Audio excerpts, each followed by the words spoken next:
আধুনিক চিকিৎসা শাস্ত্র বলছে প্রকৃতির অনেক খাবারেই রয়েছে এমন উপাদান যা শরীরের ভেতরে গড়ে তোলে অ্যান্টিবায়োটিক্সের মতো প্রতিরোধ ব্যবস্থা।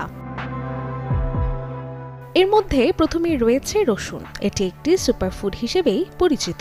এতে অ্যান্টিভাইরাল, অ্যান্টিফাঙ্গাল এবং অ্যান্টিমাইক্রোবায়াল উপাদান থাকায় শত শত বছর ধরে এটি বিশ্বের বিভিন্ন জায়গায় প্রাকৃতিক অ্যান্টিবায়োটিক হিসেবে কাজ করে। এরপর হলো আদা। এটিও প্রাকৃতিক অ্যান্টিবায়োটিকের কাজ করে।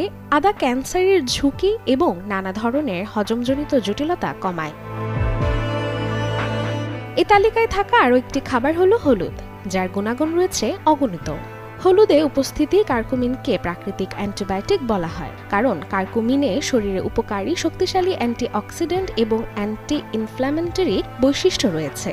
এটি ফ্রি র্যাডিক্যালগুলোর দ্বারা সৃষ্টি ক্ষতি থেকে শরীরকে রক্ষা করে। হলুদ ব্রেনস্টেম উন্নত করতে এবং গায়ে ব্যথা কমাতেও সহায়তা করে। আয়ুর্বেদিক এবং চীনা চিকিৎসা অনুযায়ী হলুদের অ্যান্টিবায়োটিক উপাদান ব্যাকটেরিয়া ধ্বংস করতেও সাহায্য করে, এমনকি ক্ষতস্থান সারাতেও হলুদ বেশ কার্যকরী। অন্যদিকে আরেকটি অ্যান্টিবায়োটিক হলো মধু, যা কিনা একটি ঘরোয়া অ্যান্টিবায়োটিক হিসেবেও পরিচিত। বেশিরভাগ অ্যান্টিবায়োটিক ওষুধ তৈরিতে মধু ব্যবহার করা হয়।